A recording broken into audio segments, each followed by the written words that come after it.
everyone. I'm Gloria Duffy, President and CEO of the Commonwealth Club. So happy to have you with us here today. It's obviously a very important and good time to be talking about Russia and U.S.-Russian relations and Russia's role in the world, given world events at the moment, unfortunate world events. You can find the Commonwealth Club on the internet to read about other upcoming programs and activities, commonwealthclub.org. And it's my very great pleasure to introduce today's speaker. Our format's going to be a short talk by Dr. Cohen, and then he and I will have a conversation and go more in depth. And of course, we do very much encourage you to write your questions, hand them over to one of the helpers on the sides, and give us some good fodder for the discussion. Dr. Stephen Cohen is Professor Emeritus of Russian Studies and Politics at New York University and Princeton University. He's a contributing editor to The Nation magazine. I should ask, how many of you attended the event last night with The Nation magazine? We're happy to have the publisher Katrina vanden Heuvel here with us. And if you enjoyed last night's presentation, you'll surely enjoy the presentation with her husband, Stephen Cohen.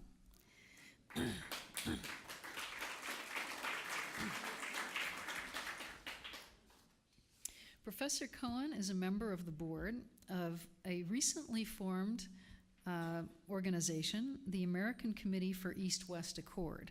He and I were talking a little bit beforehand, and he reminded me that there was a committee on East-West Accord back in the Nixon era, which was a pro-détente organization.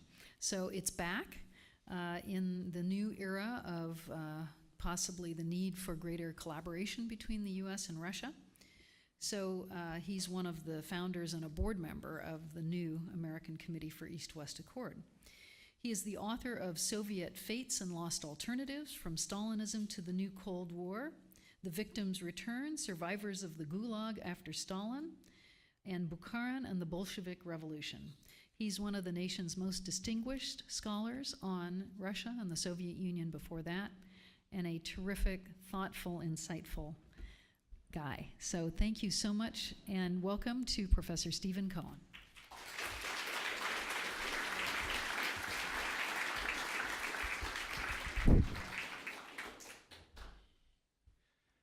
They say that the farther you go from home, the better introductions you get. I would say the farther you go from Washington and the internet and the mainstream media, the better introductions you get. Some of you probably know that the small group of us who have been protesting American policy toward Russia since the Ukrainian crisis began 2 years ago have been described in harsh and I would say derogatory language as Putin's apologists and Putin's useful idiots, Putin's America's best friend. Paris should have changed everything, but for these people it hasn't. I clicked on the internet this morning just before I came here, and there it was again. So let me begin with a word about myself. My answer to these charges is no, I, not you, am the patriot of American national security. And I actually have been ever since I started studying Russia, which is about 50 years ago. I started out in Kentucky. I ended up in Indiana with my dear friend Ralph Cohen, whom I haven't seen in quite a while, but who lives here in San Francisco and is here today, and a colleague I studied with, Professor Barry Schultz. So they could testify I was doing this many, many years ago. Along the way, I came to a conviction. Exactly why and how doesn't matter. That American national security runs through Moscow. This was true when the Soviet Union existed. This is true today. What it means, in plain terms, is that whichever existential or grave world threat you might emphasize, and for some people it's climate change, for some people it's human rights, for some people it's the spread of democracy. For me, it has been for quite a while the new kind of terrorism that afflicts the world. It's no longer these so-called non-state actors. These guys are organized. They have an army, they have a self-professed state, and they have a capacity to harm us gravely. Everybody seems to have forgotten 9/11 in Boston, but Paris should have reminded us of what's at stake. So for me, the threat in the world today that gets the priority and I mean it gets the priority of the President of the United States, I don't care whether he's a Republican or a Democrat, is the combination of this new kind of terrorism, these civil wars, ethnic, religious, zealous civil wars which drive this terrorism, and the fact that these guys desperately want materials of weapons of mass destruction. A cup this size of radioactive material aboard those planes on 9/11 would have made lower Manhattan inhabitable even today. They're using conventional weapons, bombs, mortars, and guns. But if they'd had it in Paris, Paris would have had to have been evacuated. This is the real threat today. This kind of threat cannot be even marginally diminished. And I'm not sure we can ever end it in our lifetime. This may be the new normal. But diminished and made, probably not the right word, manageable, unless we have a partner in the Kremlin. That's the long and the short of it. Note, I didn't say a friend. Clinton and Nixon went on about their dear friend Brezhnev and their dear friend Yeltsin. It was all for show. I don't care whether we like this person or not. What we need are these common interests and a partnership. The way two business people make a contract. They've got the same interest. They trust each other because if one side violates the interest, the other guy's interest is violated. We haven't had that. We don't have it today, even after Paris. But that is essentially what I've been saying for 2 years. And in return, people say that's unpatriotic. And I argue, no, it's the highest form of patriotism in regard to American national security. So I will make a few points today very briefly, very starkly, and rather than give a lecture, which actually a lecture for me means 55 minutes. I can't do a minute more, a minute less. That this is for discussion, and I'm really less interested in lecturing than hearing what's on the mind of my old friend Gloria. We started out together many years ago. I more years ago than her, but in the same geographical location and on your minds. The chance for a durable Washington-Moscow strategic partnership was lost in the 1990s after the Soviet Union ended. Actually, it was lost earlier because it was Reagan and Gorbachev who gave us the opportunity. But it certainly ended in the Clinton administration. And it didn't end in Moscow, it ended in Washington. It was squandered and lost in Washington. And it was lost so badly that today, for at least 2 years, and I would argue since the Georgian War of 2008, we have been in literally a new Cold War with Russia. Now, people don't want to call it that, who made American policy during the last 20 years, because if they said, yes, we're in a new Cold War, they have to explain what they were doing during this time. So they say, oh, it's not a Cold War. Okay. It's a really horrible situation and exceedingly dangerous. And here's my next point. This new Cold War has all the potential to be even more dangerous than the preceding 40-year Cold War for several reasons. First of all, think about it.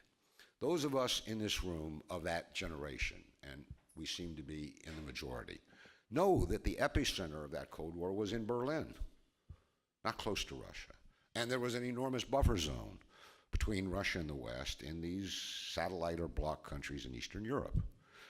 Today, the epicenter is literally on Russia's borders in Ukraine. It's Ukraine that set this off. And Ukraine remains the ticking time bomb politically. And this is not only on Russia's borders, this is through the heart of Russia's and Ukrainians' Slavic civilization. This is a civil war even more profound in its ethos than was the American Civil War. These are people who were raised in the same faith, speak the same language, are intermarried. Any of you know how many intermarried Russian and Ukrainians there are today? My wife, Katrina vanden Heuvel, to paraphrase John Kennedy, I accompanied Katrina vanden Heuvel to San Francisco. You'll remember John Kennedy's famous remark about his wife, or you won't. But this is a profound division. And this issue, for all the terrorism, continues to be the ticking time bomb that can do a lot more damage. So but the fact that it's right on Russia's border, and in, so to speak, the Russian-Ukrainian soul, at least half of Ukrainian soul, the other half yearns for Western Europe, fair enough. Makes it even more dangerous. Still worse, you'll remember that after the Cuban Missile Crisis, Moscow and Washington developed certain rules of mutual conduct. They saw how dangerous, how close we came to nuclear war.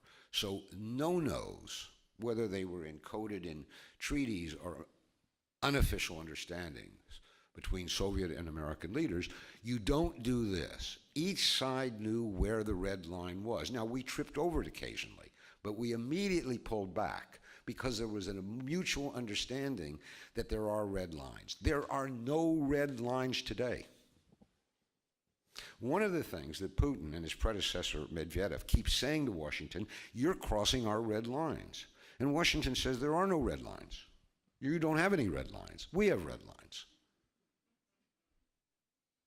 I mean, you can't have a military base in Canada or Mexico, but we can have all we want around your borders. Red lines don't exist. So there are no rules. And stop and think. In recent years, there have been 3 proxy wars between the United States and Russia already. Georgia in 2008, Ukraine beginning in 2014, and until Paris, and maybe still in Syria, because we don't know what position Washington's going to take on Syria. Hollande made his decision. He declared a grand alliance with Russia. Washington, as they say in Russia, is silent, or worse. But we're waiting to see if this new proxy Cold War goes on, and there are no rules in any of these 3 areas. Moreover, and I feel this, because I'm old enough to remember the 70s and 80s, there is absolutely no effective organized anti-Cold War, pro-détente political force in the United States at all. Not in either political party, not in the White House, not in the State Department, not in the mass media, not in the universities, not in the think tanks.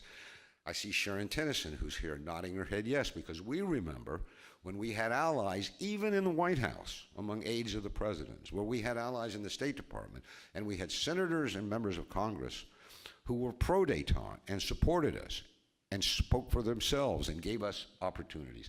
Doesn't exist today. And without that in a democracy, what do? We don't throw bombs, we argue. So this is exceedingly dangerous. My 4th point is a question to you. Who's responsible for this new Cold War? And I don't ask this question because I want to say, oh, all right, let's name names, since they've probably been here. Garry Kasparov and Michael Fall should repent. And they say Stephen Cohen should be shot. I'm not interested in that. I'm interested in a change of policy, which can only come from the White House. Congress could help. But we need to know what went wrong and why, or we're not going to have any rethinking, and we're not going to have any new policy. And at the moment, there's no rethinking in the United States. There's a lot in the European Parliament. There's a lot of angst in the French press today about this question, and in Germany, and in the Netherlands, and even Cameron is rethinking. Suddenly wants his picture taken with Putin. Thinks it might help him at home.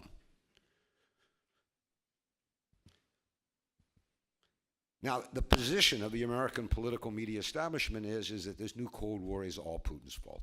All of it, everything. We did nothing wrong. At every stage, we were virtuous and wise, and he was aggressive and a bad man. And therefore, what's to rethink? He's got to do the rethinking, not us. I disagree, and this is what's brought the opprobrium down on me, of saying, because I was raised like this down in Kentucky, it's a silly adage, but it's probably true. There are 2 sides to every story. And these people are actually telling us, no, to this story of the history of American-Russian relations, there's only one side. No need to see anything through the other person's eyes. Just get out there and be a cheerleader for our side of the story. And I don't want to make too fine of a connection here, but you keep doing that and you're going to have a lot of Parises, including here in the United States. And that's why I say we have to be patriots of American national security. The reality is, for whatever reasons, the Clinton administration adopted in the 1990s a winner-take-all policy toward Russia. They said, we won the Cold War. That isn't true. Get Jack Matlock out here and he'll tell you the inside story. He was at Reagan's side when he negotiated with Gorbachev at every step. You can look it up, as Casey Stengel used to say. The reality is the Clinton administration adopted unwise policies, winner take all. And what were the consequences of these policies? Well, they were a lot. They blew the chance for a strategic partnership, but the four policies that most offended Russia, and offend them today, were the following. Obviously, the decision to expand NATO right to Russia's borders. I mean, it's a joke. We say Putin has violated the post-Cold War order of Europe. Russia was excluded from the post-World War, post-Cold War order of Europe by NATO expansion. Russia was pushed somewhere out there. And Russia kept saying, hey, let's do a pan-European security arrangement, like Gorbachev and Reagan said. And we said, this is not military. This is about democracy and free trade. It's going to be great for you. Swallow your poison with a smile. And while they had no choice, they did. And then when they had a choice, not. They start pushing back, as any leader of Russia would who was sober and had support in his own country.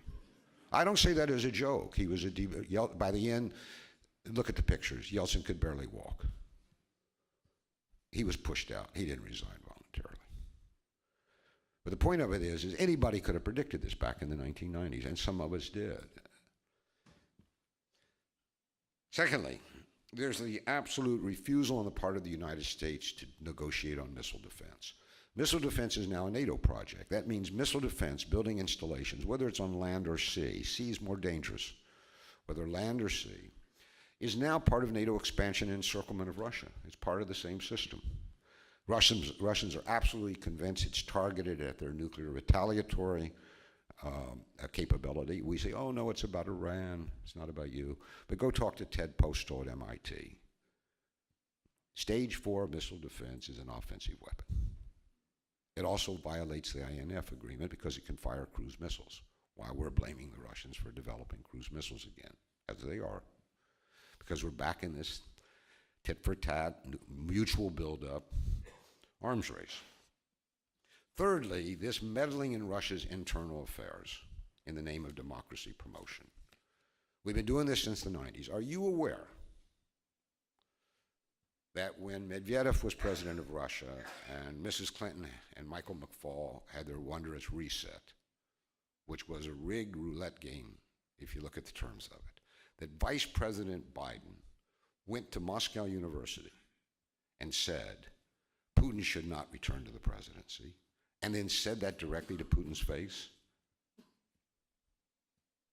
So Putin comes over here next week and tells Rubio he thinks he ought to drop out. And we say, well, okay. I mean, are there any red lines left anymore when it comes to Russia? Do we have the right to be telling them? I mean, it extends to every issue, but it certainly extends to politics. And the White House simply can't keep its mouth shut. And it's egged on by vested lobbies. We all believe in democracy, but you're not going to impose democracy on Russia. And if it is, you won't like the democracy you get there.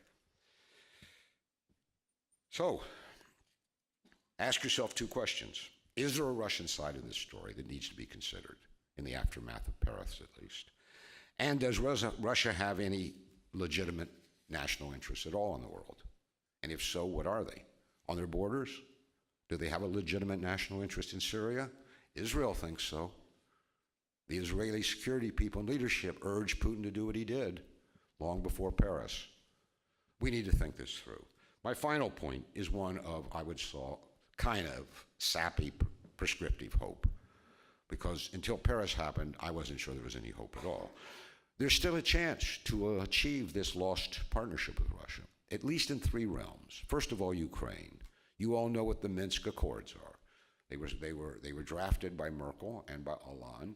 They were signed by Poroshenko, the president of Ukraine, and by Putin, and they call for a negotiated end to the civil war in Ukraine. They recognize that it is primarily a civil war, not primarily, though secondarily, Russian aggression.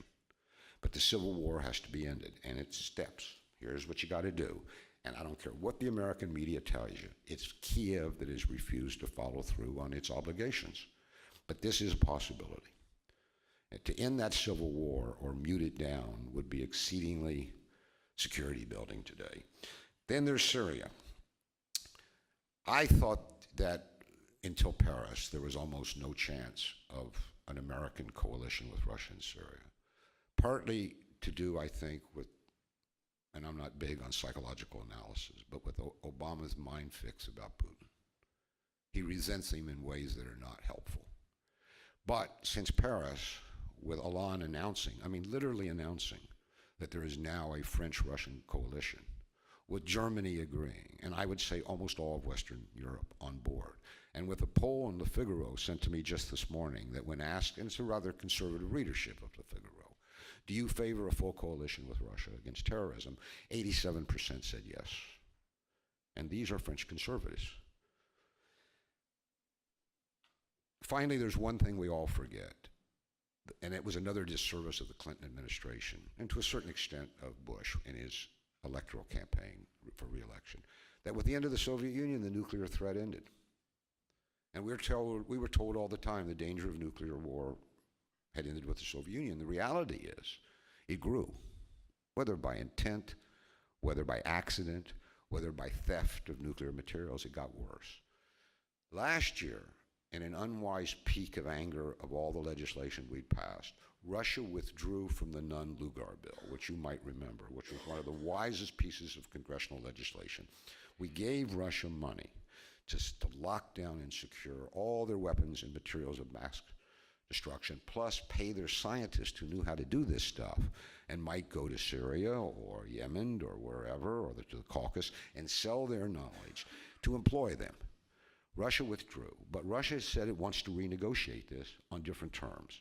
The White House has refused. I mean, lordy, after Paris, one hopes Obama picked up whether his cell phone or whatever they let him use to talk to Putin and said, I'm sending somebody over, let's get this done. Unfortunately, in today's paper, the lead news seems to be that what they're thinking about in the White House and in the State Department is how to counter Russian actions in Syria. They're worried, and this is what is reported, that Russia is diminishing American leadership in the world. And here's the bottom line. We don't lead in the world anymore, and we can't. Long before this, globalization, all sorts of developments, they're slow, they're bumper stickers, but the unipolar, monopolar world is over. There's a multipolar world emerging before our eyes, not just Russia, but in 5 or 6 capitals.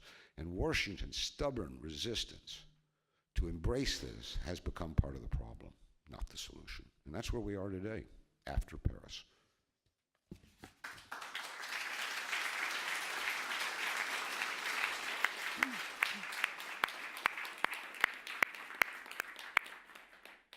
Our thanks to Professor Stephen Cohen, Emeritus Professor at New York University and Princeton University. We have many, many questions. I'm assuming you're mic'd up? I don't know. You have the, there you go. I would use that so we can all hear you. Testing. I went to an event last night where the guy participated for 40 minutes, and it was only then he realized he didn't have a mic. By the way, Emeritus means on Medicare. I propose that they call it Professor Medicare of Russian policy. Is that an anagram? Medicare Emeritus? I like Medicare. I'm with Bernie on this. Not on everything, but on this one. So seriously, do you see Paris bringing about, before too long, a confluence of U.S. and Russian interests? I mean, the Russians and the French are allied. Do you see the U.S. moving over into position to ally with them? Well, obviously, from what I said, I hope that'll be the case. But the reality is that the pro-Cold War forces in Washington, and particularly who control the New York Times, the Washington Post, all the main broadcast and cable television networks, NPR and PBS, are so powerful that it is a shock when a dissenting voice has gotten on their pages or on their air in the last 2 years. But Paris is also a shock. And I'm out in California. I'm not near where I normally kind of follow these things. But I guess the best way to tell, because these folks will say anything they think will get them votes, is to see how many presidential candidates we have now. We still have a baker's dozen or so. let's see what these people say and do in the next 2 or 3 days. I mean, does Rubio still, basically he wants to go to war with Russia. That's been his program. He doesn't care where it is, but somewhere. I forgot her name, Fiorina. She says she won't even talk to Putin. I mean, he doesn't get to come to the club.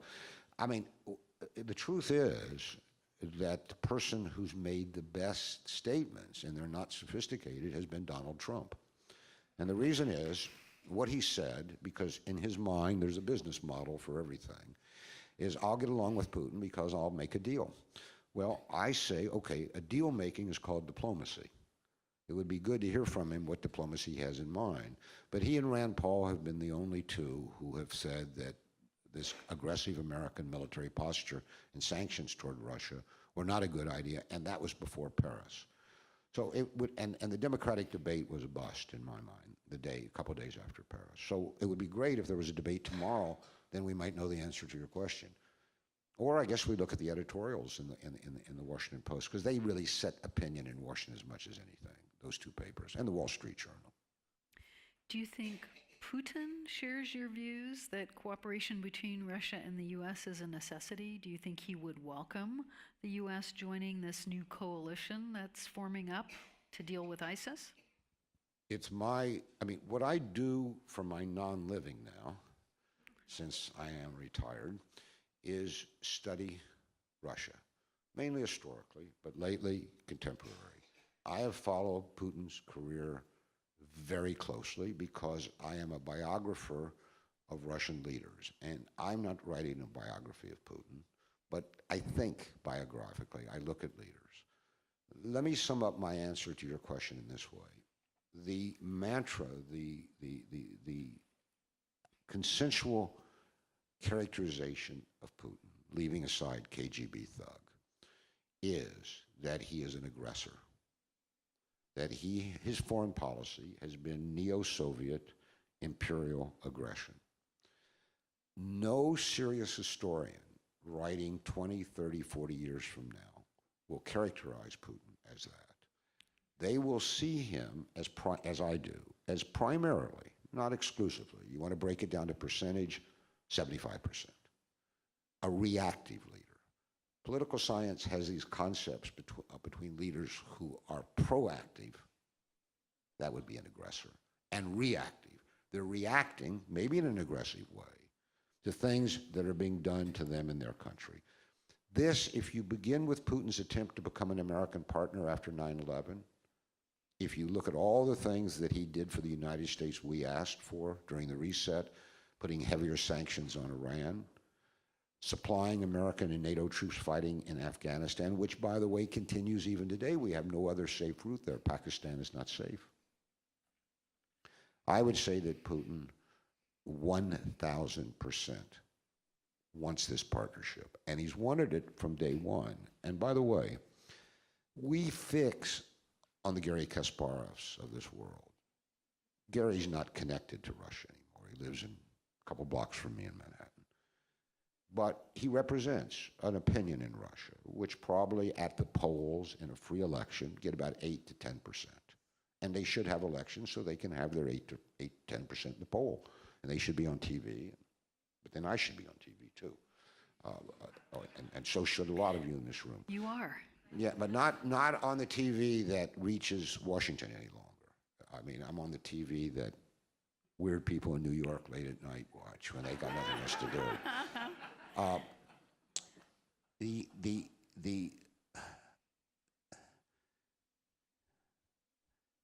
The question I lost. I digressed to Gary. What was the question? Was does Putin want no, that is absolutely allegiance with the U.S.? Yeah, that is absolutely clear, and to me at least. At the same time, the bitterness regarding the United States in the Russian political class, the security elites, because Putin cannot make decisions unilaterally. He can't. He's the decider, as George Bush used to call himself. He's the decider. But he has to bring along his team, which is divided. But the anger at the United States has to do more than anything with what they regard as broken American promises to Russia over the last 20 years. And everybody says, oh, you mean Bush's promise to Gorbachev that NATO would not expand if Gorbachev would agree to a reunited Germany and NATO. It began there. But look what happened after 9/11. Putin put himself way out of his ballpark with his own people when he told George Bush, whatever you want, we'll give you. And do you know what he gave us? He gave us American lives. Not only did he give us Russian information and right to travel and supply Afghanistan over Russia, but there was a fighting force left over from the Soviet adventure in Afghanistan called the Northern Alliance, with the Russians and continued to train Russian officers in Afghanistan. He gave that to Bush to do the early fighting. And so for every Northern Alliance soldier who died fighting the Taliban to drive him out of Kabul, it would have been an American soldier. What did he get? What did Putin get in return? Quickly, Bush withdrew from the anti-ballistic missile treaty unilaterally. That was the bedrock of Soviet nuclear security, and we started this missile defense again. And Bush undertook a second round of NATO expansion to Russia's borders. So how does Putin explain how smart he is to his own people? You give and they take. And if you really wanted to go into it, you could look at the reset, because it was that all over again. Russia gave everything we asked for. We gave nothing in return. So there's this anger that you can't trust the Americans. And until recently, there were only two people who could vouchsafe for American policy in the White House. Henry Kissinger, because they trust him, but Obama won't see him, so far as I know, and Merkel. But Merkel now is maybe going down. Her numbers are plummeted in Germany because of Greece, because of Ukraine, because of the refugee crisis, now because of Syria. So it's not clear if some really important thing would come from Obama to Putin. It would be nice if he could get it in writing, and even in writing, of course. I mean, he really needs to know that Obama's got his back, just as Obama needs to know Putin's got his back politically. But I think it's possible. It's called leadership. So, in order to join up with this French-Russian coalition, the president would have to climb down from his position on Assad. How could he do that politically? How can he back away from the fight against Assad? Well, first of all, Gloria, we've been around long enough to know that that's what politicians do. They climb up and down, up and down, up and down. It's called changing your position. Some do it more than others. I mean, this is what they're skilled at. But Kerry's done it already. So far as I understand, what Kerry is saying is Assad must go eventually. That's the new position. Well, we're all going eventually. All clocks stop. The point is that the American position, which has also been the British position, the French position, Merkel kind of didn't get too involved in Syria, has been that nothing can change until Assad goes. Obviously, London and Paris have changed their minds. And it appears if Kerry is speaking policy, so have we. The problem is that it doesn't appear that Obama has always had Kerry's back.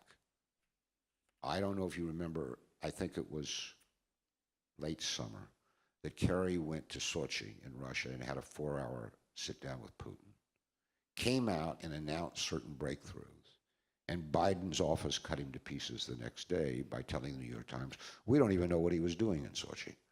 So there's a war going on in the Obama administration, and the president must decide. And this president, when it comes to international affairs, seems to have a hard time making up his mind.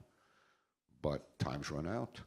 So it's easy, if they want to do it, there's an easy way to do it. You just say eventually Assad must go, not tomorrow.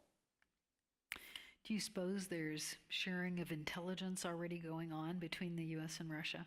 Well, we know there's sharing. It was through Baghdad originally. It was sharing with the French, the Germans, and the Israelis, plus all Russia's, of course, Iran and Russia's so-called coalition, were sharing intelligence about ISIS in Baghdad, we think.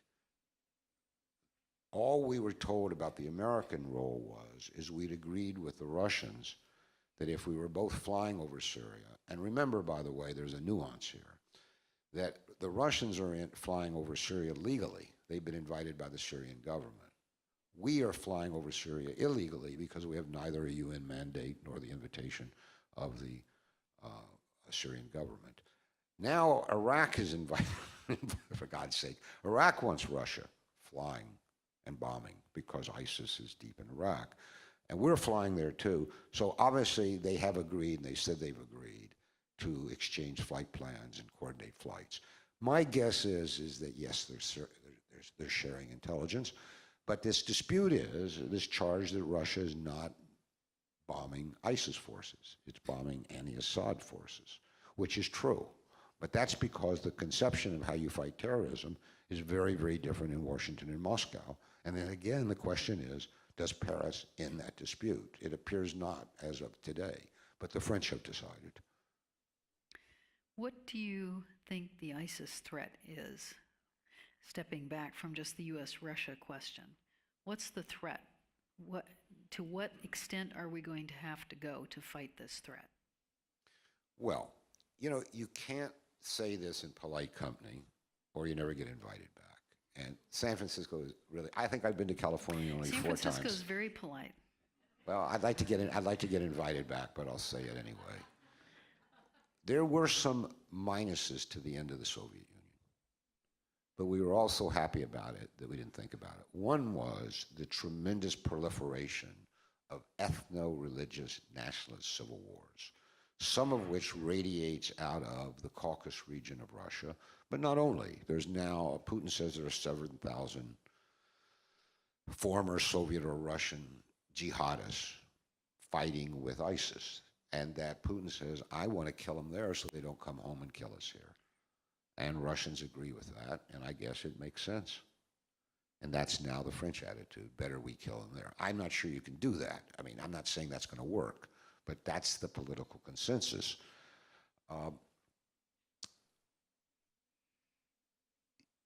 Terrorism has transformed in recent years. It's driven by almost intractable forces, including poverty, young, like in Chechnya. Chechnya was a very secular Muslim nation. But the grief that came upon Chechnya after the end of the Soviet Union left so many young people without work, without family, without prospect. Then the Russians came, and please remember, they didn't come first under Putin, they came under Yeltsin. He sent Russian troops into Grozny, the capital of Chechnya, I think in December 1994. Putin wasn't even on the map then. And they destroyed Grozny. So the young kids went to the hills. And in the hills is where you find the preachers of jihad. And then that spread to Ingushetia and Dagestan, other small Muslim Caucasus nations, and they made connection, we know this, with jihadists all around the world because the internet now gives them this amazing force. I mean, it's going to be here, but clearly the first thing we have to do is to deprive them of a basis of a state, which is what ISIS wants. In other words, an infrastructure where they can organize. ISIS doesn't have an air force. If it gets a state, it'll have an air force.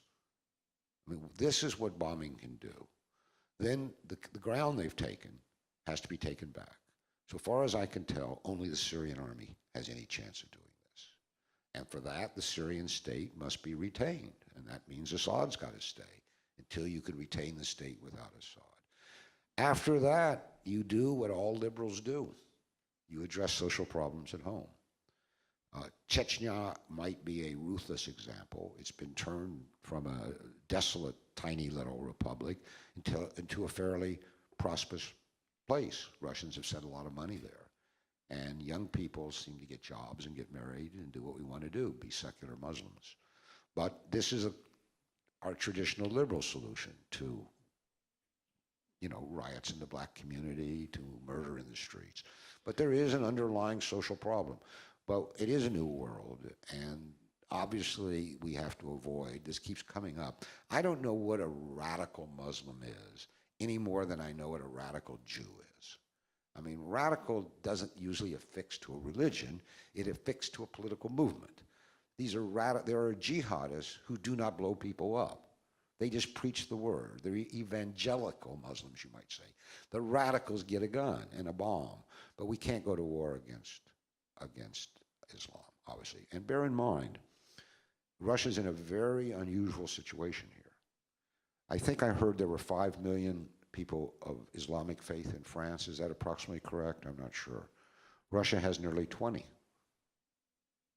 Russia's a multi-ethnic state. And geographically, Russia sits both in the Western and Islamic world.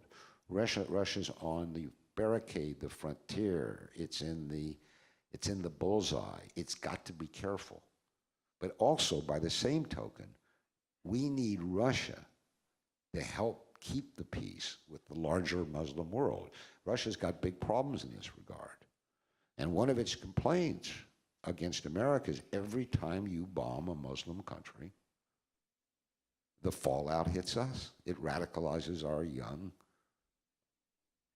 Islamic folk, and they become jihadists. You've got to stop toppling regimes. And by the way, I mean, why in the world Sanders and O'Malley let Clinton off the hook about Libya? It's not about Benghazi. It's not about Benghazi. Crap happens. It was about deciding to kill Gaddafi and not stopping to think what would come in his place. And the democracy promoter said, oh, it'll be Thomas Jefferson or Bill Clinton or worse, the first George Bush. It's going to be great. And now it's a jihadist capital. And the Russians understand this. And they have been exceedingly angry with the United States for continuing this policy of regime change without the slightest clue of what comes next.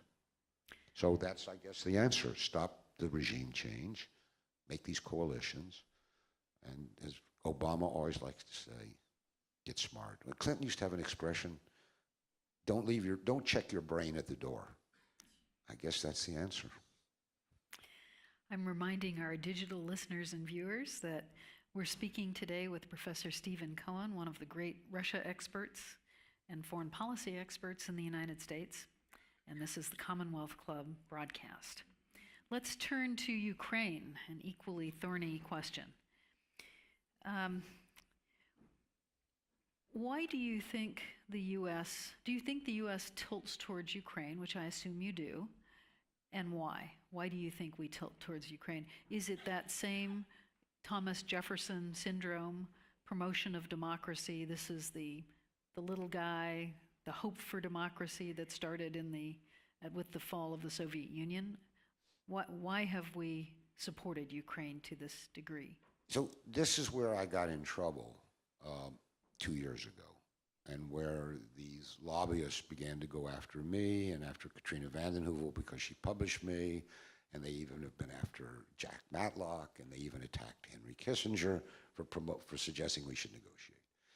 The problem is in the way you formulated the question. And this was the first sentence I wrote that brought the wrath of these people down on me.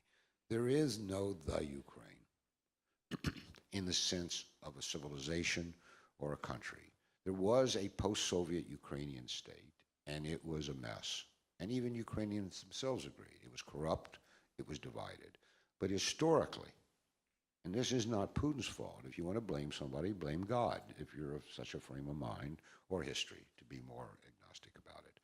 History created, on the territories upon which sat the post-Soviet Ukrainian state, a very divided country, politically, religiously, ethnically, linguistically, culturally. A large part of the country, primarily in central Ukraine and western Ukraine, wanted to become part of Europe. And a large part of the country, primarily in eastern and southern Ukraine, did not want to give up its ancient, century-old attachment to Russian civilization, the Russian church, or to its Russian in-laws. Though, of course, if you want to get rid of your in-laws, it would be a good idea to join Europe, because they're not going to get visas, and you'll say, sorry, can't have you for Christmas this year. But this was a profound, Gorbachev has made the point that his wife, Raisa, his beloved wife, was Ukrainian, and all his in-laws were Ukrainian. And my wife, Katrina, and I have met more Russians than not who have Ukrainian family, extended family. So you begin with the fact that this was a divided country. And if there was ever a country that needed some kind of federation, to stay together, keep people happy, to mediate differences, decentralization. It was Ukraine. We have a federation. Canada has a federation. Germany has a federation. Lots of countries have federations, are federated governments. But in Ukraine, when the crisis began, the president of Ukraine appointed the governors of all the regions, and sometimes even the mayors.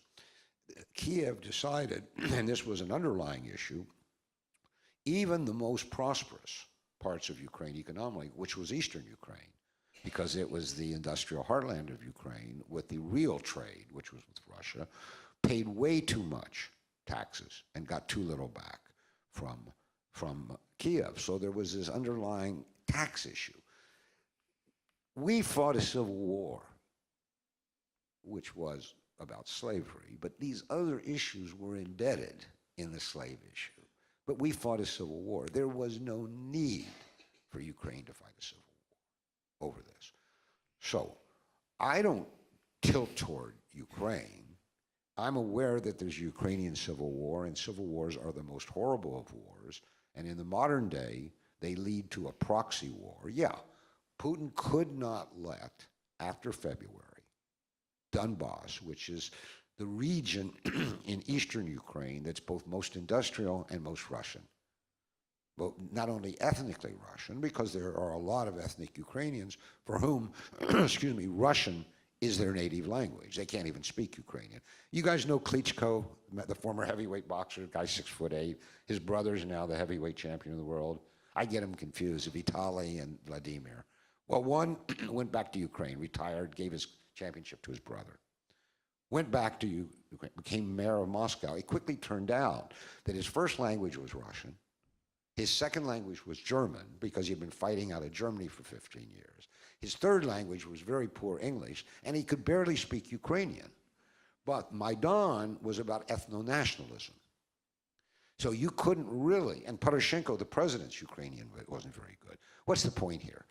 More Russians, at least when this all began, the more Ukrainians, no matter where they lived, spoke Russian as their everyday language, fluently, grammatically, culturally, well, and watched more Russian TV and all the rest than they did Ukrainian.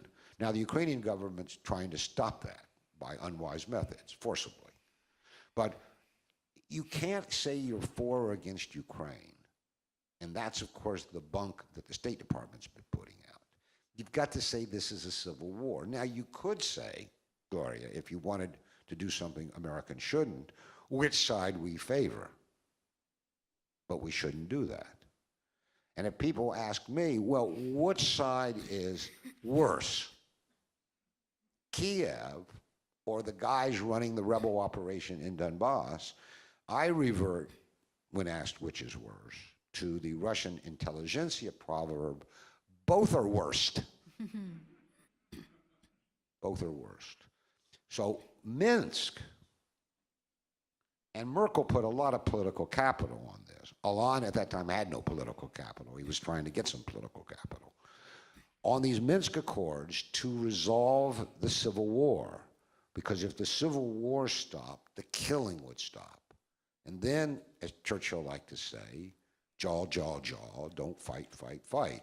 But this required certain constitutional agreements that could only be passed by the Ukrainian parliament, the Rada in Kiev, which it has refused to pass. And mainly they involve something we all understand, more home rule for eastern Ukraine. But, and this is what's interesting, a constitutional amendment that devolves what we used to call it states' rights, and we're hearing about it from the Republicans now, budgetary, political, and the rest, to eastern Ukraine is not specific. It devolves these same rights to western Ukraine.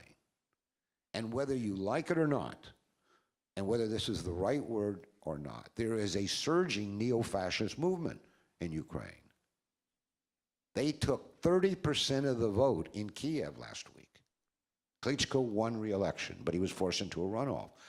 30% of the vote, because the candidate ran not on one of the neo-fascist parties, but on some surrogate party. He got 30% is a lot. When people tell me neo-fascists are marginal forces, in Ukraine. That's 30% too much for this Jew. Way too much. I can live with 1% if I know where they are.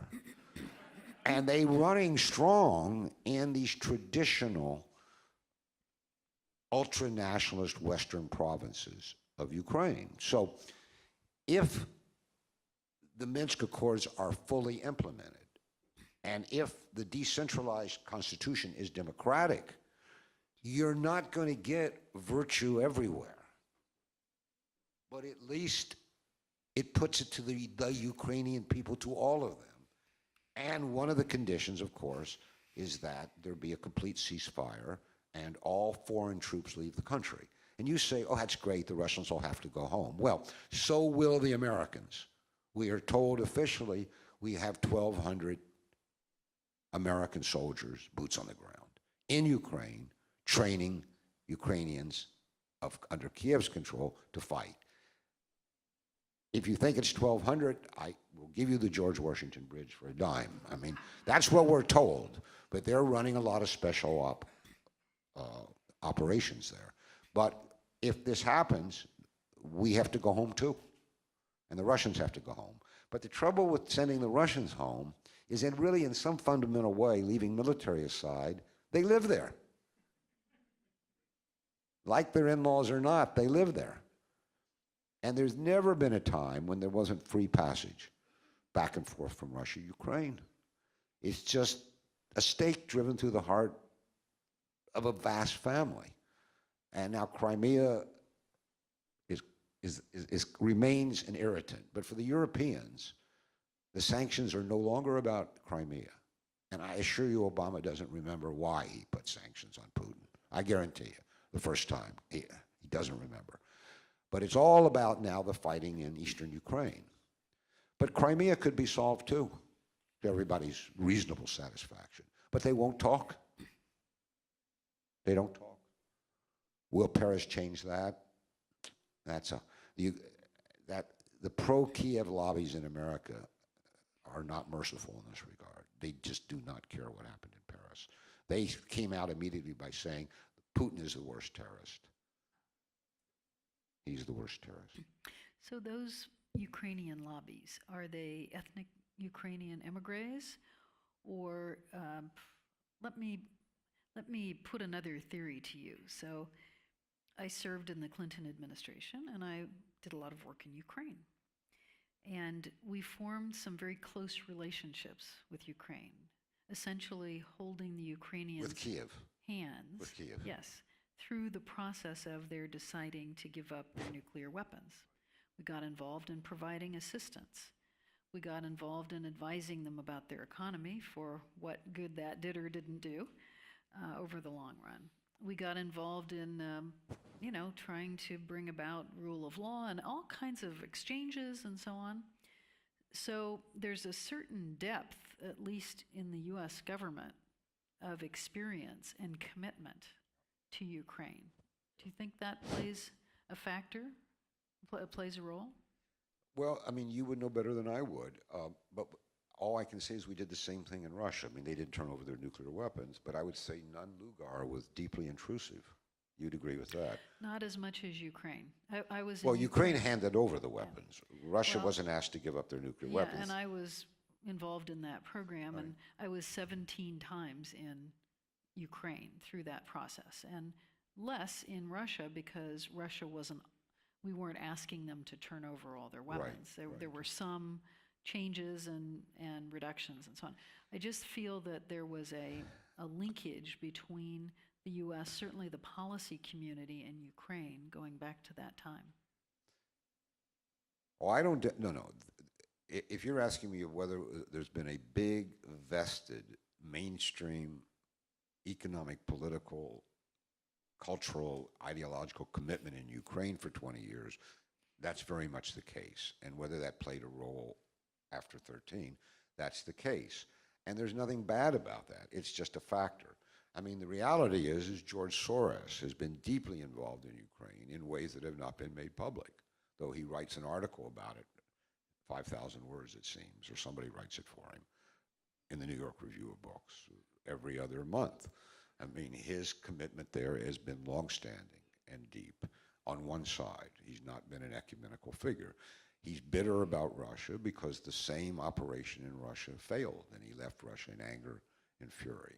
So there are a lot of people, people who sincerely believe in democracy promotion, that we can bring rule of law to other countries, and I think that's all virtuous, and there's nothing wrong with it. And I had a lot of students when I taught at Princeton who went to work for these organizations and to the CIA. My position was that it would be great if my smartest students went to work for the CIA. They didn't go to work as spies. They sat in little cubby holes, but unlike me, they got classified information.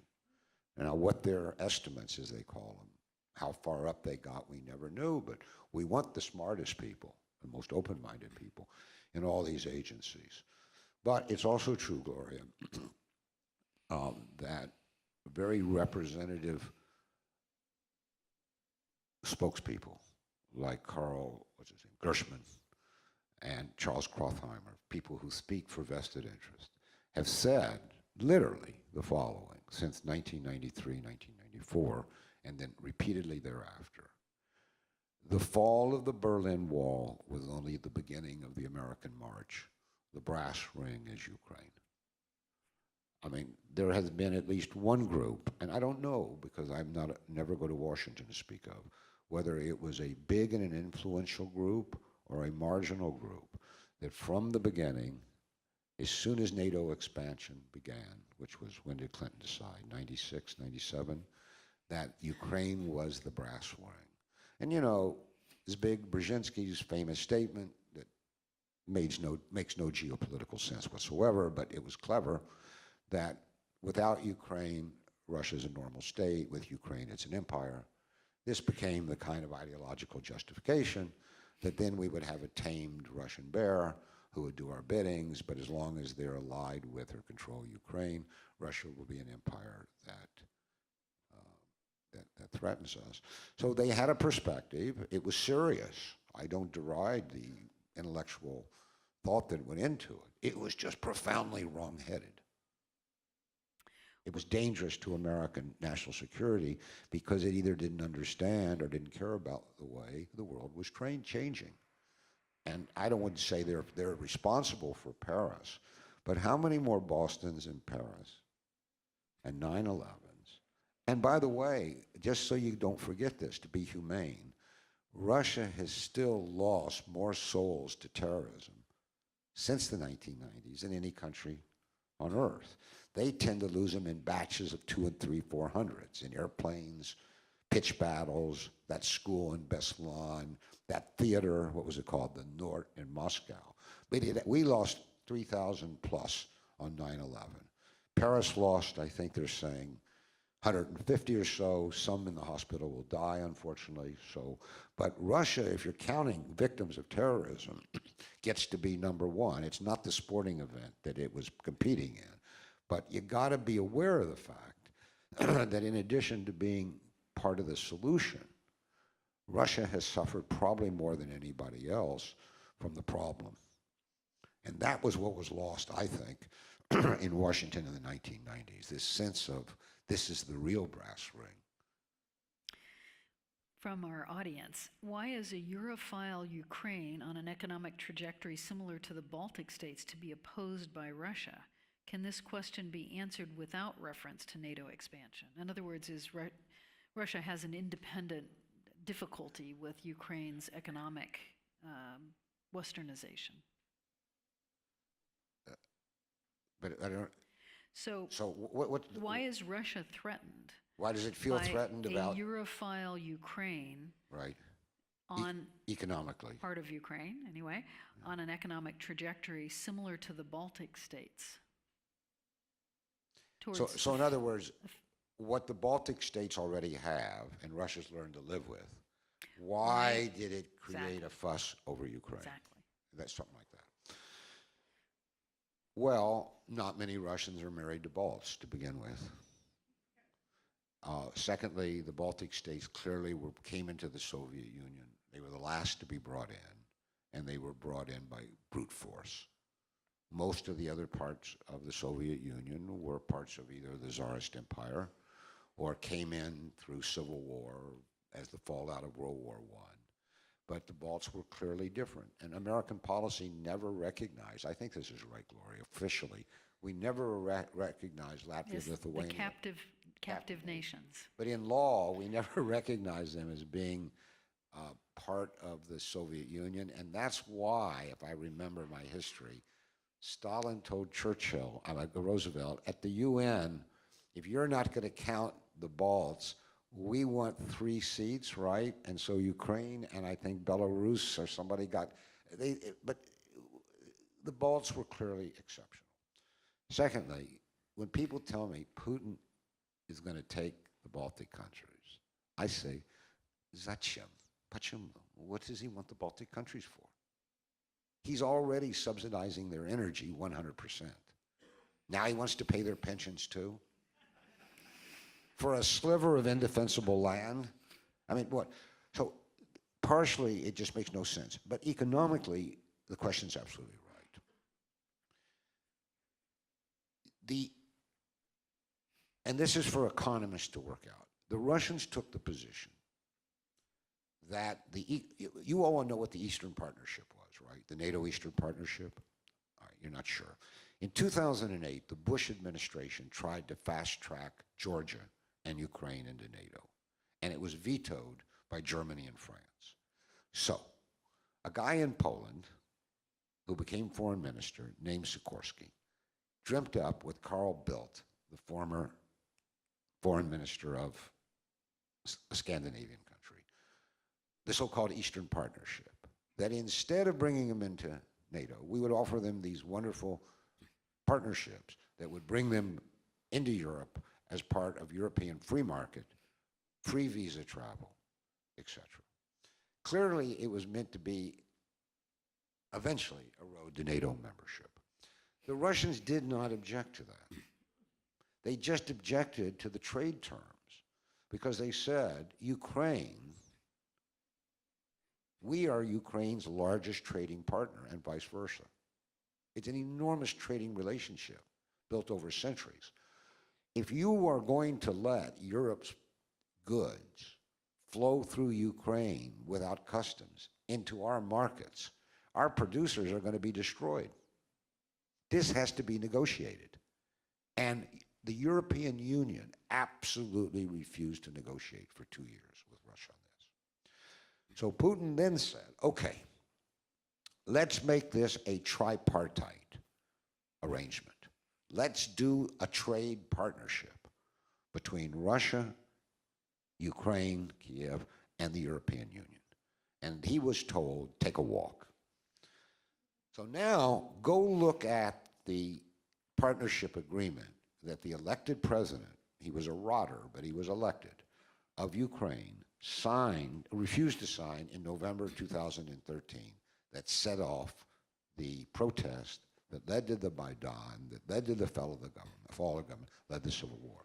It's 1,000 pages. I did not read 1,000 pages, but a person I knew said, read these 7 pages buried at the end. And in that agreement that Yanukovych was supposed to sign, that was allegedly only about economics, and by the way, it was the world's worst economic deal.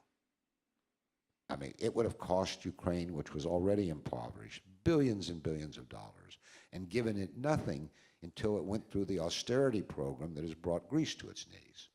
But if the Ukrainian people want to do that, good luck. It hasn't worked anyplace, but if they want to do it. But buried in these 7 pages was a section called Military Security Issues. Military Security Issues. NATO was not mentioned, but it says in signing this agreement, Ukraine agrees to abide by the military security policies of the European Union. What are the military security policies of the European Union? NATO. Any lawyer would have picked that up quick. Russia has a lot of lawyers, good lawyers, and they were on this. That was never reported in the American press. But the fact is, had Yanukovych signed that, now he wouldn't have abided by it, but he was saying, if NATO decides X, we have to do it. And Russia knew about this. So it's this NATO issue that's created this problem along with the divided Ukraine that's different from the Baltics, profoundly different. Not to mention, you're talking about 400 million souls in Ukraine, and I don't know how many, less than in San Francisco, maybe in the Baltics. I don't know. It's not a populous area.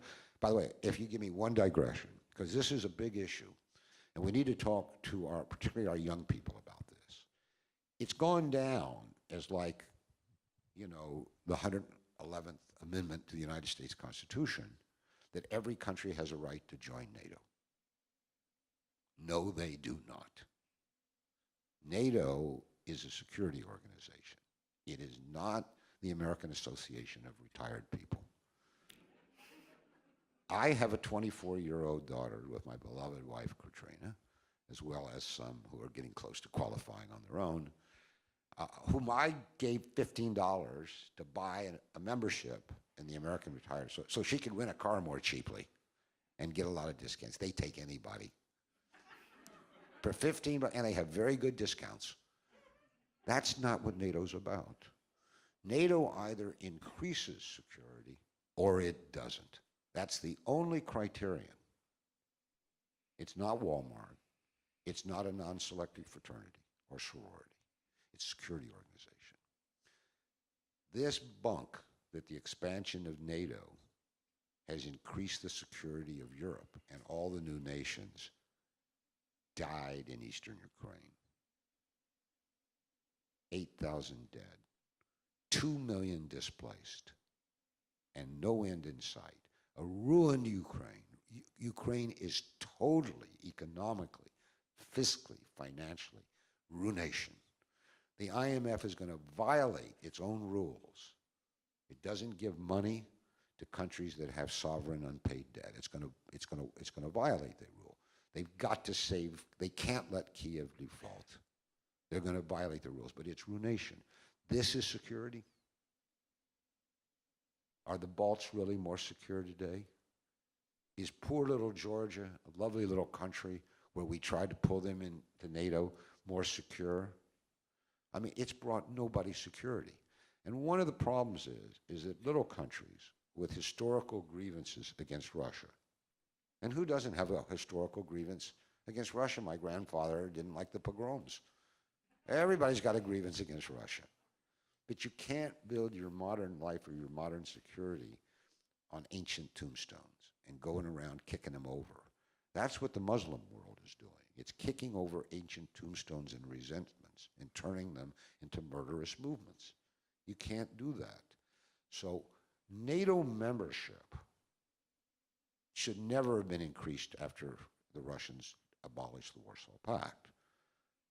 But certainly, if you really believe in NATO, you don't start taking in countries that are going to be ticking time bombs of insecurity.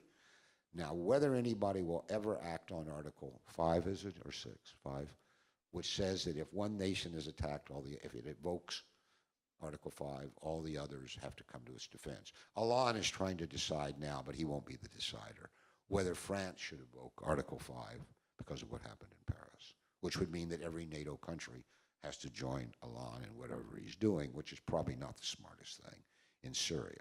But remember, you are saying that if you take in Ukraine into NATO and a couple in-laws get into the kind of feuds that the boot runners in Kentucky used to shoot out every week, the United States has to go to war. That's not security. That's something else. So this notion of a right to join NATO, which the NATO bureaucracy in Brussels has used to enrich itself at our expense, because the United States pays the defense budget of NATO, and the reasons countries there don't mind staying is they don't have to pay for their own defense. Good deal. But this has become dangerous now, this ideology that there's some God-given right to be a member of NATO. I think. We are out of time, unfortunately, because this interesting discussion could go on for a long time. So let me thank, on behalf of the Commonwealth Club, our wonderful guest, Dr. Stephen Cohen, Professor Emeritus of Russian Studies and Politics at NYU and Princeton. Thank you to our audiences here on the radio and on the internet. take a moment. Professor Cohen's books are here, and they're for sale, several books that he's written in recent years, and he will sign the books. But please help me offer a hearty thanks to Steve Cohen.